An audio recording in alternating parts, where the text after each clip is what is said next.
Oscar, it's cancerous and you've got 6 months to live. And then they brought the priest in. I said, what the hell are you doing? I've got a lot more to give. I'm not sure the word procrastination is in Oscar's dictionary. Sometimes I had no chance and I still won because my brain was always positive. And you've got to keep it like that all the time, even if you get beaten. It might surprise you to know, Amelia, but I'm a bit of a worrier. Oh, I'd never known. Welcome to the Being Human podcast with Amelia Vegting and Jez Francis. Brought to you by Just Add Water. Hello, I'm Jez Francis. And I'm Amelia Vegting, and welcome to the Being Human podcast, where with special guests, we continue to explore what it means to be human in this world we find ourselves living in. Jez, how are you? What's on your mind? Oh, it's a good question. I was thinking about this on my way into work this morning, and now we're well into October. It's often a time of year I find myself feeling a little conflicted, but sometimes a mixture of both happy and sad at the same time. Go on. What do you mean by that? Well, I can catch myself feeling quite low, and I don't know whether that's the night's drawing in, the light fading in the evening or the afternoon, or maybe it's because all of my fabulous plants in the allotment are they've given their all for the year and they're beginning to wither away. But before I lower the mood too much, let's keep it positive. I also love and look forward to this time of year as well. So whether that might be watching my kids play football at the weekend or long walks in the woods with all the majesty of the changing colours, or pub lunches with friends and family next to roaring fires, cold, crispy mornings, and generally the sort of the hardiness of the natural world as it sheds and then prepares for renewal after the winter and in the springtime. So I think it's a reminder of the cyclical nature of life, which I do find comforting as well. What about you, Amelia? What's going on with you? Well, as you mentioned, heading into autumn, for me, for a large part of my life, this has always meant hockey season is well and truly underway, which this year I'm back doing. Having moved out of home a couple of years ago, I stopped playing for a couple of years just to sort of balance and focus on other aspects of life. But this year I'm back, I'm starting at a new club, and I am absolutely loving it. So this must have been hard for you, joining a new club and refinding your fitness and form, because you're one of the most competitive people I've ever met in my life.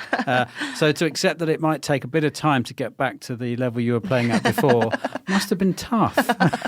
No, but it definitely has stretched me. The club that I joined back to after I finished university is the club that I learned to play at. So I returned back to familiar settings, familiar faces, and joining this new club has been one of the first things that in a little while, actually, that I've turned up to on my own, not knowing anyone, and got involved. It really was a case of typing hockey club near me and finding the closest one. I'm reminding myself that one of the main reasons that I'm playing again is to enjoy it and have fun. Those cold winter evenings when we're training and it's 1 degree and you're secretly kind of hoping that they might cancel training are going to be coming in. But it's really about the enjoyment of being part of a team and doing something collectively. Though I will admit, of course, that getting 3 points and a win on Saturdays definitely makes the pints after a game feel that little bit more refreshing. Yeah, I knew it. Well, look, on the subject of winning and facing into adversity, it feels like the right time to bring on our guest. Great idea.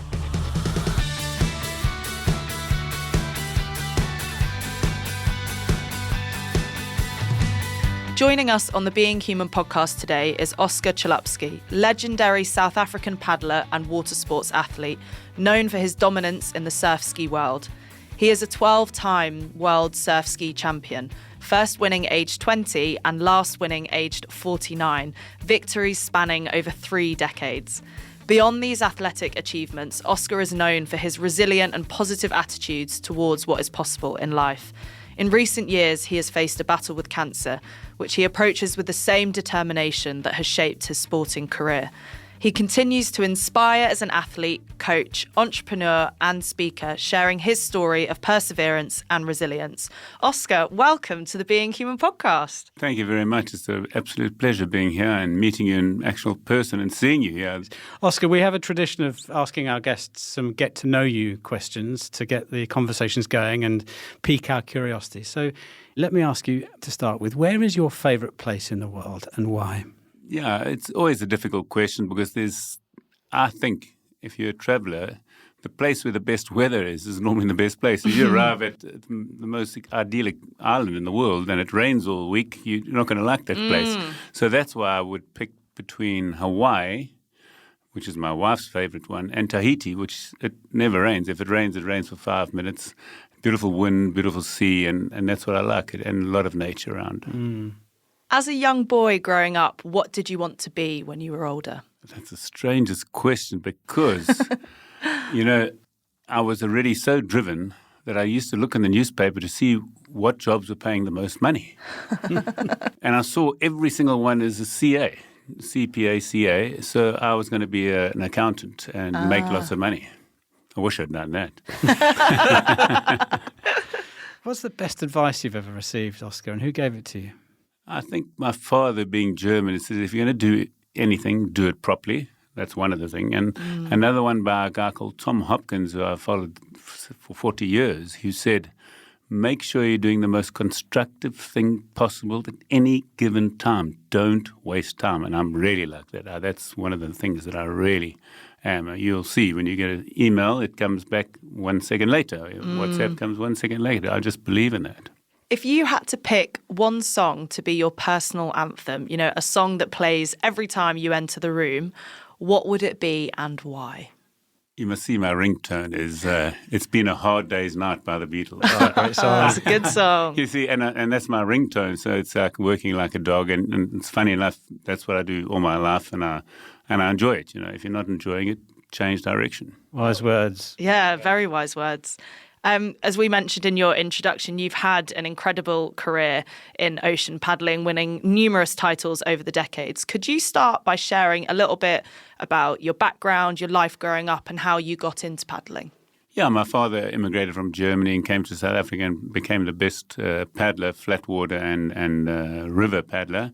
And then he took up life saving. So at the age of 8, I was already trained lifeguard, doing CPR, knowing how to do that. And I was twice the size of every child there, so I used to win everything. So that was nice, But I still didn't know what it meant at 8 or 9 or 10. But at age 15, everything turned on its head because I was the first person to win junior and senior Ironman in the same day. I understand I was 14 and I was racing against 25-year-olds. And I won both of those, and then suddenly I was like, this is quite fun. Winning is quite a good thing.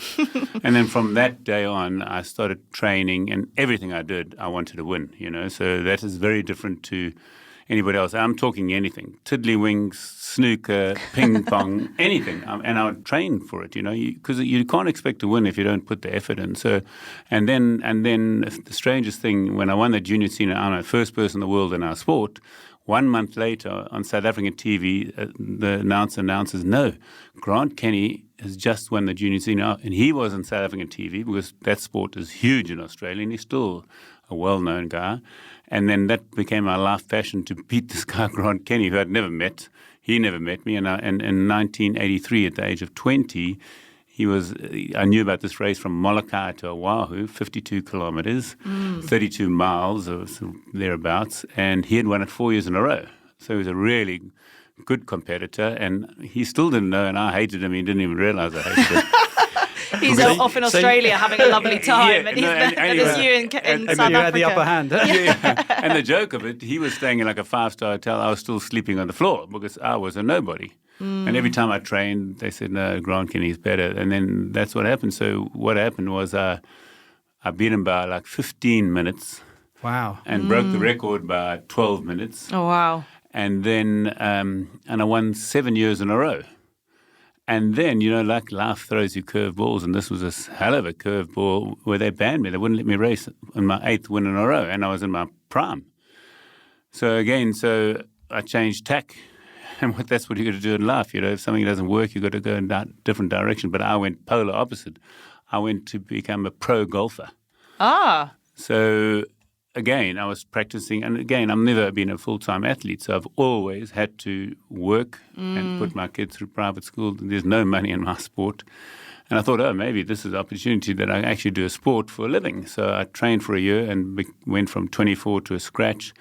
And then sort of I met a guy in Cape Town who was the richest coal miner in the world, a guy called Graham Beck. He makes MCC champagne as well. And he said, hey, Oscar, I saw you play today, and I'd like to sponsor you, your wife, and your son, who was 2 years old then, to go to David Ledbetter for a whole year, all expenses paid. And I thought, oh, gee, there it is. My dream's going to come through. And he said it's in a week's time at a golf club called Clavelli. And 2 days before the event, his mother died and all bets were off. That was it. That was the end of my dream. And again, you have to change directions. And the strangest thing is that my father tried to go to the Olympics, but because of apartheid got banned. So he never went to the Olympics. And in 1991, Nelson Mandela was released. And then this is the first team back since isolation to go to the Olympics. I was fortunate to be the captain of the Olympic team for kayaking. And then I went there and thinking I was going to get gold. Only thing I came back with is a broken ego because I came nowhere. But again, this is the thing with life is that adversity gives you opportunity. And I rethought everything again.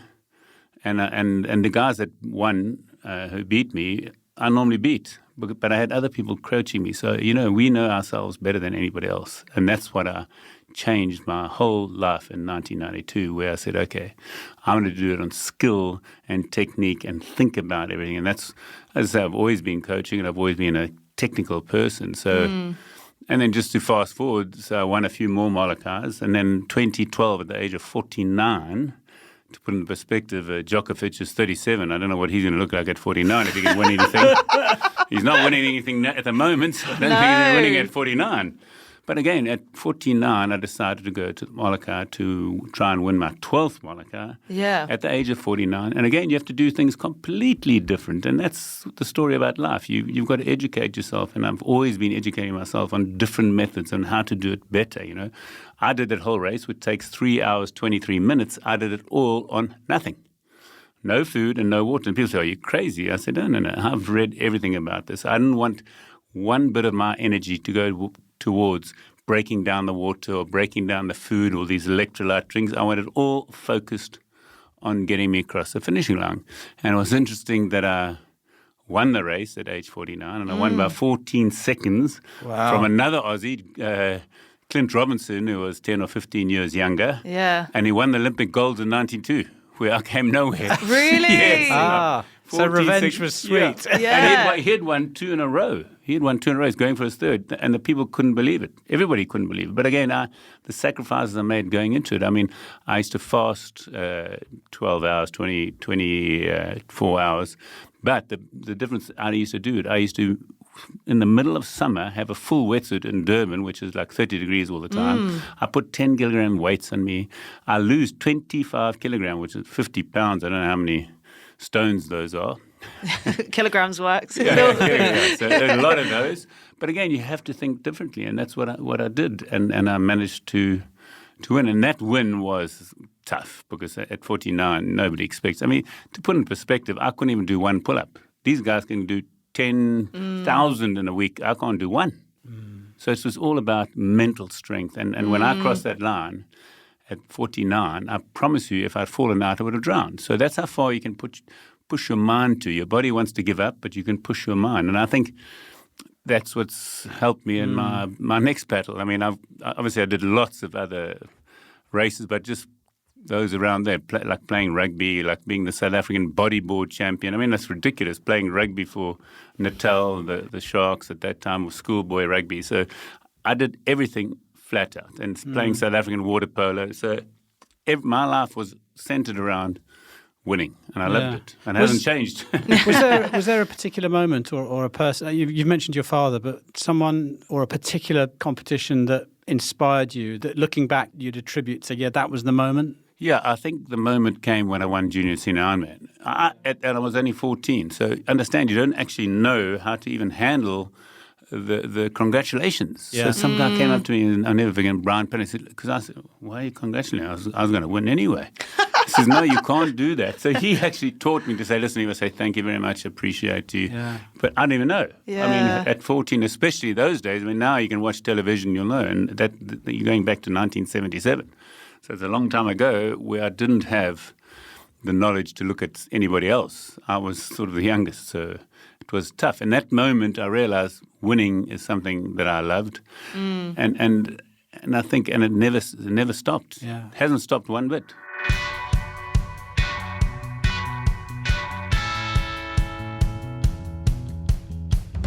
As we were sort of preparing for our conversation with you today, 2 words kept coming up, which was resilient and perseverance, of how people describe you. We're curious about how you might personally define either of those words. What does resilience and perseverance mean to you? The interesting thing is again, that's why you asked the question, because everybody's different, For me, it's like winning and always going to anything I did, I was going to win. And sometimes I had no chance and I still won because my brain was always positive. And you've got to keep it like that all the time, even if you get beaten. And again, of course, I've had lots of losses.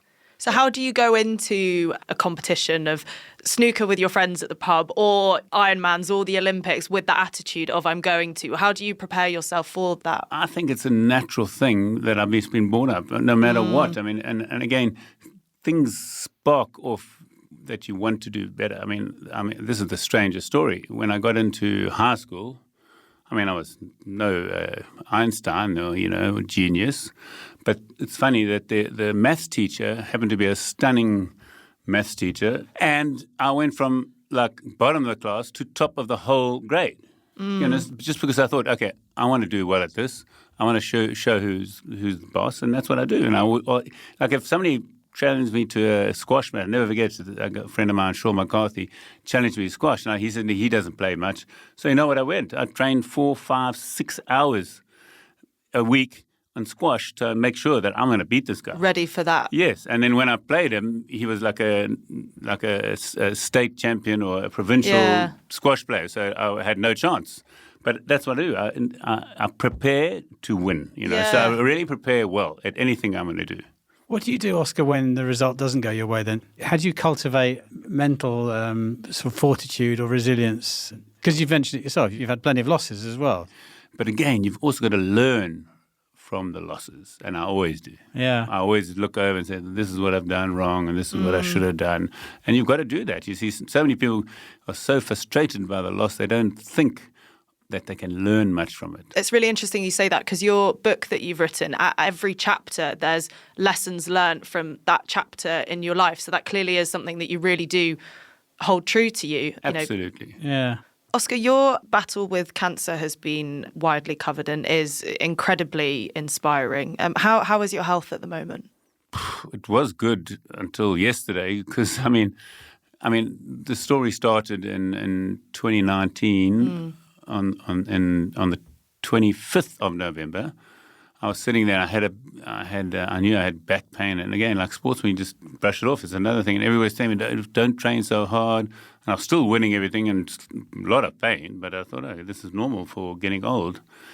And then I went for an MRI, and on the 25th of November, the reason why I remember this date is on the 26th of November is my wife's 60th birthday, and I'd organised a surprise party. She didn't even know.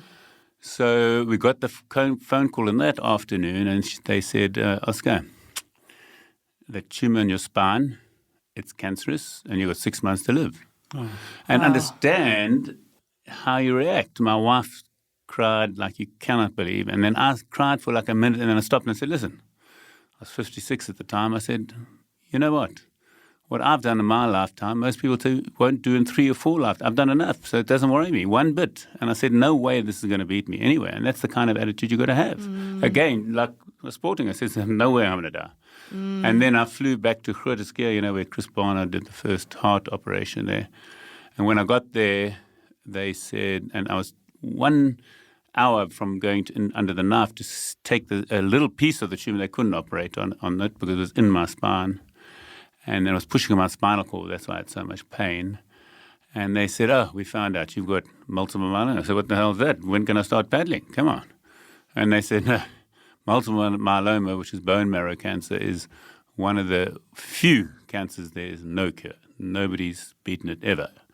So I said, okay, well, let's see. This is a nice challenge to start. So then I had radiation to shrink the tumor, and then I had chemo every week. And again, this is where I learnt how to be resilient from winning my 12th Mollica. And again, I always tell people, we're all getting older, believe me, both getting older, but you should also be getting wiser because you just educate yourself. So I educate myself, and again, I put it out there that I had cancer. I didn't hide behind it because I think you can help people and other people who have had it can help you. So the first phone call I got was from a guy's wife who got the same thing, multiple myeloma. She phoned me and said, "You won't believe it. Andrew did the chemo, and it started the chemo, and the chemo was so bad that he had to stay in hospital. And while he was in hospital, he tripped over his drip and then broke his back in 12 places." No. Oh, my word. So I said, "Okay, let me learn from this." He says, "Oh, you get sick." I said, "Okay, what I'm going to do from now, that when I start my chemo, I will fast for 3 days before my chemo." And you know what? To this day, nearly 5 years, I've never had any effects of chemo or anything. Again, you have to have a strong mind, but I have had nothing. After my chemo, and people are like joking, I'd come after you go to a pub and have wine and cheese, eating the right food and things like that, but people say, impossible, because most people are down and out. Yeah, everybody says really brain sick. fog. I get nothing. That's why everybody tells me, "Oh, you're going to take these pills, you're going to feel bad." And I said, skip the pills. I don't need nausea pill. Never took a nausea pill ever. So that again comes from sport and learning. That's why I say you got to savor each day. When you get that phone call, you've got to make sure that you've done what you wanted to do. Don't regret things. And then last year in July, I went for a standard MRI, and they found another tumor. So, okay, here we go again. And I had the radiation again, and then they put me on a new drug, and then my multiple myeloma numbers just kept on going up. So I was at stage 4. The doctor told my wife, "Bring the family home. He's got 2 weeks." I said, "Okay." And then they brought the priest in. I said, "What the hell are you doing? I've got a lot more to give than this. There's no way I'm going." And again, this is the radical thing I did. I've studied so much. I know so much about cancer. I know so much about health. I fasted for 21 days. Oh, my words. 21 days, no food. Wow. At the end of that, I was down to semi-normal rates. So I got let out of hospital funny enough, on the 25th of November to be on my 25th and 26th at my wife's birthday. Yeah. Exactly, again. But 4 years later. And that's the kind of resilience you have to have. And then it doesn't end there. So I was on this thing called Darzalex, and then it wasn't working. They said, "Sorry, there's nothing we can do. Go home and you can last 3 or 4 months." I said, "You've got to be kidding me." And I said, "You've got to be kidding me. How can you say that to me? There's no way I'm going." He says, "We've got nothing we do in South Africa." So I'd already been having treatment in Portugal. And I went there, and the doctor, Dr. Marie, said, "Yeah, and this is in March when it didn't work." He said, "Yeah, you should last till Christmas." I said, "Are you kidding me?" He says, "Nothing we can do. You've had all the drugs." I said, "No way. You better find a drug, or I'm going to find a drug. You better find it." And thank goodness, after a month, they said, "Oh, they've got a special trial on, and you can go on this drug, which costs 32,000 euros a month." Wow. Thank goodness in Portugal it's free. So again, I'm always pushed to the brink. It's like these opposition. That's why I say this cancer is really tough. I mean, that's why it's called multiple myeloma. That's why there's no cure, because it always just regenerates itself in a different format. So, and then, funny enough, yesterday I went to go and have like normal. I'm feeling normal, fairly normal compared to most people. Yeah. And they said, "No, you can't have the treatment." I said, "What do you mean?" He says, "No, your platelets are so low. The trial says you can't have the treatment." So I had instead of having my treatment thing called carfilzomib, I had white platelets transfusion, and then hopefully Monday I go for treatment again, and they'll do the blood test, and if the blood tests work, they'll go back on treatment. But again, it's an up and down, and I know it's a battle. And again, I take radical things. If it gets out of hand, I'll go on a 21-day fast again.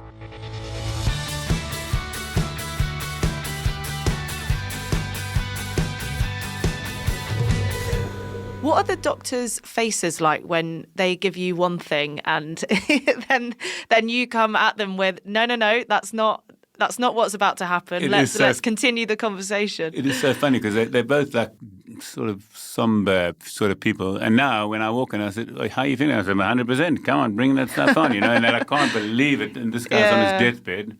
And even friends, when I was on my deathbed in November, friends came in. They weren't even allowed in my room. So they had to walk out. And then people flew from America to say goodbye, I said, "Don't waste your time. I'm going to be," And again, so, it's like, it's amazing. Again, I think it's a resilience and it's a mental toughness. And I learned that on my 12th win. At 49, it's impossible. Nobody ever wins a world title at 49. I wonder, do you think there's something in not just your mental fortitude, but your physiology, the way your body works, that is different to the rest of us? Or? I always say, we all built the same. It's just what we do with what we've got, And again, if you want to take up a sport, get better, research it, do it better than everybody else. As I say, even my sport, even while in the middle of chemo, I never forget, I was 58. Now, this is after being at 49. 58, I was racing a big race in Brazil. I had my treatment, flew to Brazil. I had 3 or 4 days practice there in Brazil in a place called Fortaleza, and there was a race of 120 kilometers. I've just finished chemo. People think, "Oh, he's going to be down and out." Not going to, and mainly Brazilians, but like 350 entries. And don't tell me you won it. So the first day I lost, but I killed myself. I couldn't believe it. I couldn't believe this guy beat me. I was like so shocked. So it was 120 kilometers. The first day was like 12. The next day was 22. So then by the next day, I'd caught this guy up, and I was like 2 or 3 seconds behind. Then the next day, the third day, I beat him by like 2 minutes, and the last day I beat him by 10 minutes. At age 58 and he was 28. That's the difference. And again, I'm not saying anything. Again, it's just the preparation, everything I did before. I knew I could beat this guy. Do you have any kind of daily rituals, or like getting up and brushing your teeth? Is there anything that you do that's focused on kind of strength of character or resilience, or preparing you for a tough day ahead? Yeah, well, the most important thing is to write all your goals down. So I know. I normally set my goals in January and for the whole year and say what I'm doing. But with this cancer, it's just like, it just comes out of left field. I can't prepare that much. But I always make sure I'm training. It's unbelievable how bad.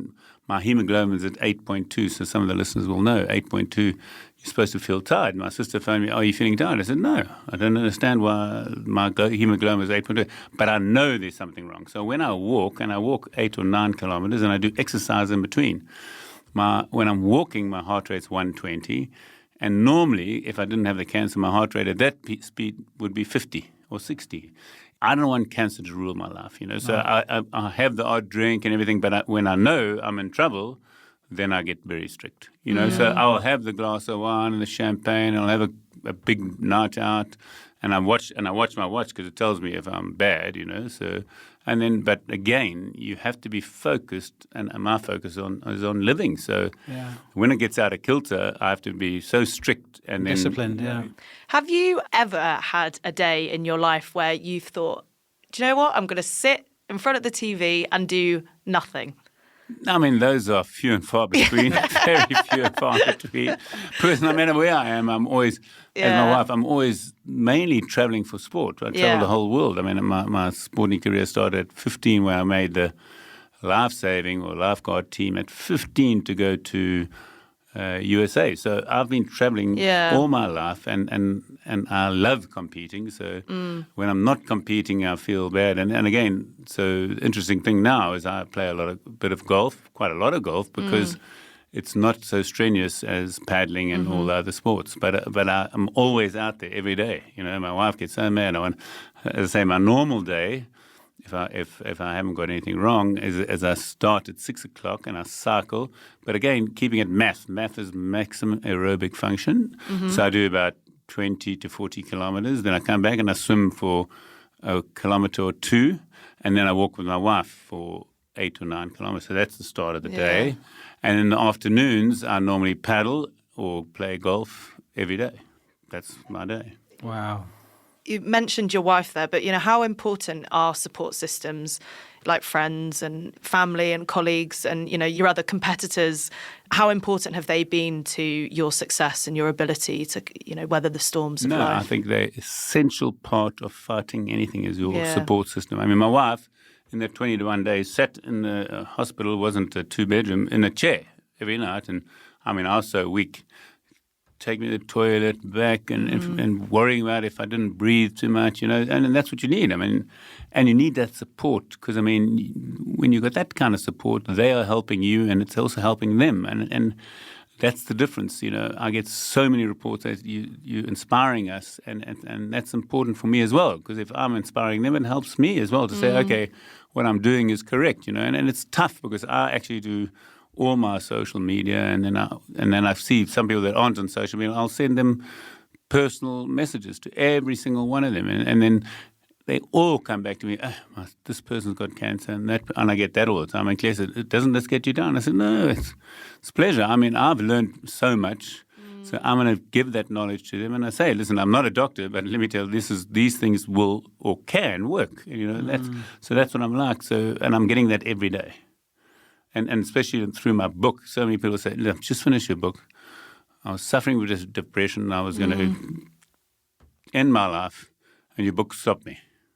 Because people think, I've got a sore leg and I've got flu and all these things. And then you come along and say, "Listen, well, I'm this close to my deathbed every day, and I'm still waking up and I'm still helping other people." And I think that makes them change their life and say, if he can do it, why can't I? There's no difference.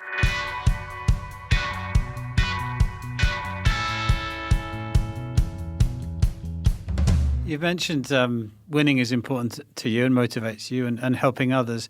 What else is there that keeps you going? I think, just to be around for your support system. I really think the more I do, the more people learn about it. And again, as you say, they're fierce competitors, but now they're all friends and they really are pulling for me and reaching out for me. And I think that's important. And the same thing with me. That's what I say. I didn't want to go because I think I've got a lot to give the whole world, not just South Africans or English people, and I think that's important to realize is that a little bit of help can push the person past, as I say, taking his own life or submitting to cancer or, anything, or even giving up on a race. I was playing golf the other day. I said, "Guys," and the one guy said, "Oh, I've got a sore shoulder and my back's a bit sore." I said, "Should I show you my X-ray? I have got no." I bet that shot him up quite quickly. And I've got to see our friends. I said, "Guys, we're out there. We're walking. We're living." I said, "You've got to finish it. Whatever you start, you finish." So we all finished those 18 holes, and they wanted to pull out after 4. I said, "No, you guys can carry on, but I'm not stopping. When you start something, you got to finish it, and that's important. And then realize you got to savor the day. It's carpe diem. You got to savor the moment and you got to do everything to the best of your ability, all the time and every day. And again, that's the kind of thing that I love doing. So another pill that I always the magic pill is worry, because everybody worries. Everybody worries, and I learned this 30 years ago. I said, "Listen, guys, this is the magic pill for you. What you do when you worry, what I want you to do is go into the toilet, closet, lock the door, and worry like crazy and see if anything changes." So Also, true. when you leave the wardrobe, it's exactly the same. You see, so nothing has changed. You've got to do things now and get them out of the system, because all these problems fester the longer you leave it. Just do it now. I'm one of those people. My wife gets so mad. I've just remembered I've got to phone this person. Can I do it just now? I said, no, otherwise you'll forget. Yeah. So that's the kind of thing. That's the kind of things I do. If you do them immediately and get it done, it's so much better for you, and then you feel better. No more worrying. Oscar, what other advice would you give to someone, who might be going through a tough time in life, whether that is, health related or professional or personal? There's probably 3 things I would say. Mm-hmm. The first thing is follow your passion. The money will follow you. Because so many people chase the money and they never make money, and then they feel bad. But if you chase your passion, you're enjoying it, And sometimes you might not make a lot of money, but then suddenly it changes that you make money. That's number one. Number two, and it's something very important, is you've got to just cut out carbs and processed foods because that affects your brain a lot. So you won't believe how clear you are when you do a fast and things like you are so sharp because that is fact. There's nothing, you can't argue about it. It works. And those are the things that you need to be better at sport, better health, and all those things. I mean, don't do anything if you're not going to do it properly. Yeah. Because so many people say, I'll try this because, I've heard from somebody. Do it properly. Yeah. And if you fail, fantastic. Learn from your failures. Learn from your failures. Oscar, listen, thank you so much for sharing your incredible journey through paddling, through life, through cancer as well with us. It's humbling to listen to your stories, but energizing and inspiring absolutely. In equal measure. Where can our listeners follow your journey or learn more about your work and your story? Yeah, so I'm very simple. All my social media is all Oscar Chalupsky, and then I've got a website, oscarchalupsky.com, and YouTube. I mean, and again, I'm the strangest person. Somebody sends 1,000 messages. I try and guaranteed like everyone, and I try and reply to everyone if I got time. So they know when they give me a word of encouragement, I'm coming back and say thank you. And it is tougher because it's growing all the time. Not like Taylor Swift, but but it's like I've got like nearly 30,000 people. And it's a lot. You don't realize, and it's a lot of effort. Oh, well, thank you so much for joining us. We've really appreciated it. No, I really appreciate it, and I've loved the chat, and hopefully we can inspire people. And again, like you guys are doing, you're helping other people through this podcast.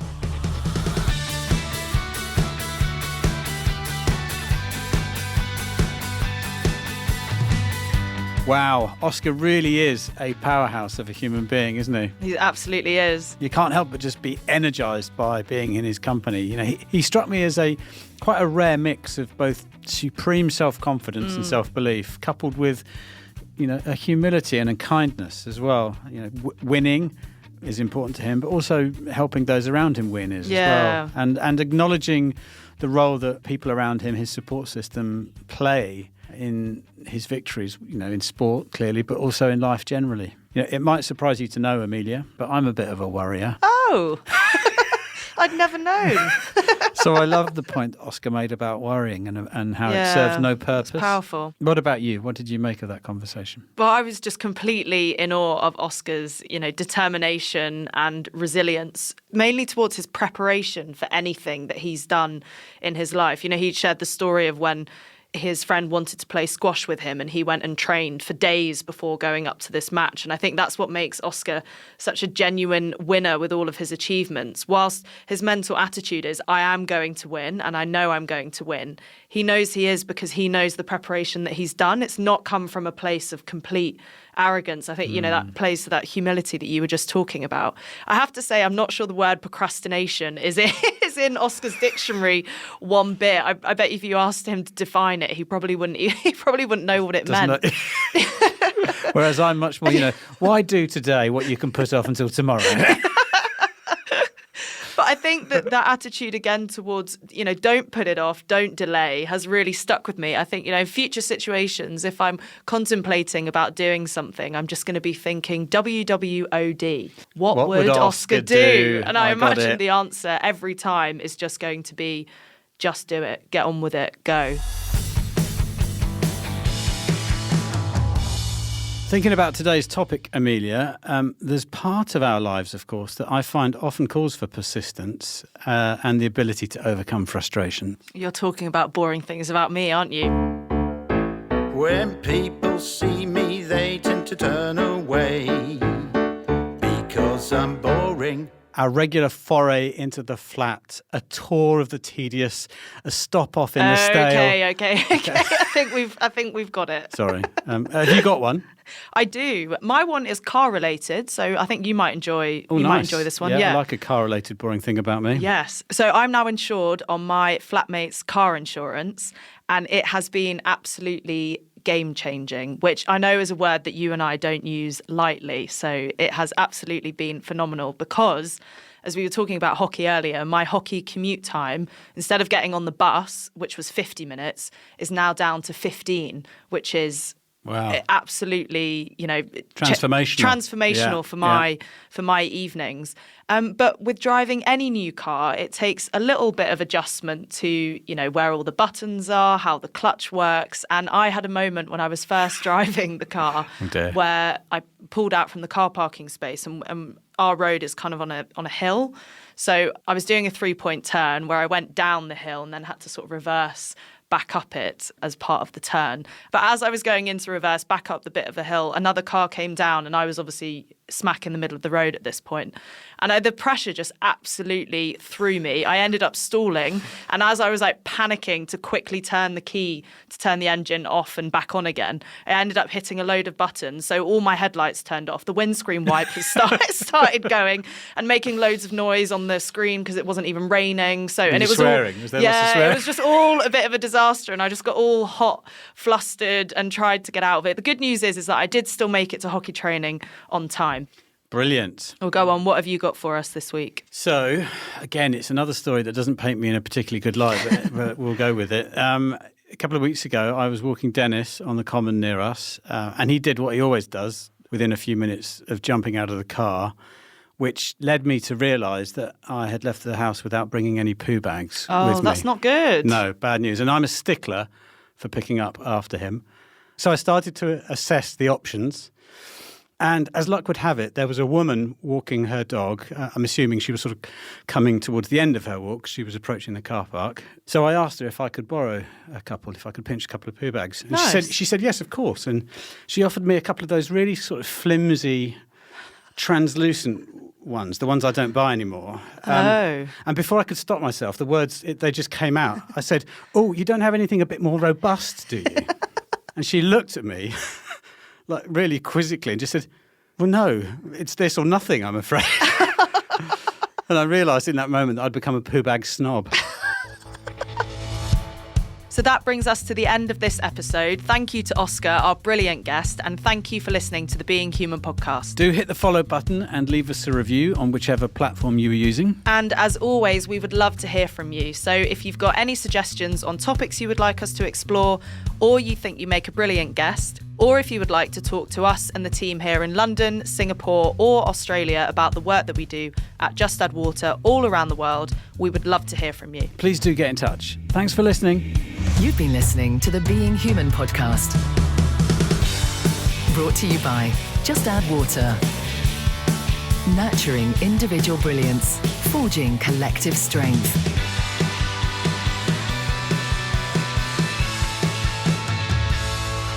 It's Owen Wilson who does all the wow. Yeah. Sorry, it went from being the Being Human podcast to the Jez show then, didn't it? Yeah, briefly? Yeah. has tendency to swift that way. Hang on. Are you sure? We can see you now, Chris. You didn't look very sure about that. Good.